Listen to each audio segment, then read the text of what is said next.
नमस्कार. आरोग्यशाहीमध्ये मी वैद्य भाग्यश्री आणि मी वैद्य नमिता आपलं स्वागत करतो. आरोग्यशाहीमधलं चौथं अक्षर आहे श. श आहे शास्त्राचा, जीवन आरोग्य आणि आनंदाने परिपूर्ण जगता यावं यासाठी केलेल्या मार्गदर्शनाचा. दुपारची झोप ही अनेकांना प्रिय असते. विशेषतः घराची जबाबदारी सांभाळणाऱ्या गृहिणीचा दिवस भल्या पहाटे सुरू होत असेल तर तिला दुपारची कामं आटोपली की आडवं होण्याचा मोह होतोच होतो. पण मंडळी, दिवास्वाप अर्थात दिवसा आडवं होऊन झोपणं हे आयुर्वेद शास्त्रामध्ये निषिद्ध सांगितलेलं आहे.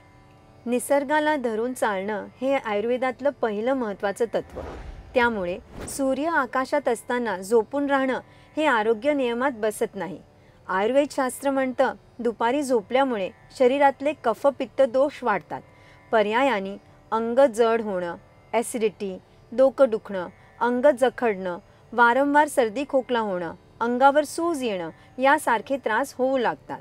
यातूनच पुढे वजन वाढणं, कोलेस्ट्रॉल वाढणं, रक्तामध्ये साखर वाढणं यासारखे क्रॉनिक प्रॉब्लेम्स मागे लागतात. हे ऐकून तुमच्या मनात आलं असेल, अरे बापरे, पण मग करायचं तरी काय? थकवा वाटत असला, झोप येत असली तर विश्रांती घ्यायला हवीच की. अगदी खरंय. पण मंडळी, आयुर्वेदशास्त्र विश्रांती घ्यायला मनाई करत नाही, फक्त अंथरुणावर आडवं होऊन झोपायला नाही म्हणतं. म्हणूनच तुम्हाला आठवत असेल तर आपल्या आजी आजोबांच्या घरी आराम खुर्ची असे. दुपारच्या जेवणानंतर झोप आली तर अशा आराम खुर्चीत छानपैकी आरामात बसून एखादी दुसरी डुलकी घ्यायला काहीच हरकत नाही.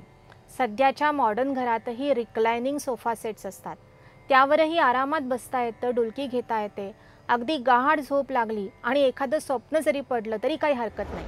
अशा प्रकारे बसल्या बसल्या झोपल्यामुळे विश्रांती तर मिळतेच, शरीराचा थकवा दूर होतो, मन रिफ्रेश होतं आणि तरीही दुपारी झोपण्यामुळे होणारं नुकसान मात्र अजिबात होत नाही. आयुर्वेद शास्त्रांनी सांगितलेले असेच वेगवेगळे आरोग्य नियम जाणून घेण्यासाठी पाहत रहा आरोग्यशाही लोकशाही मराठीवर.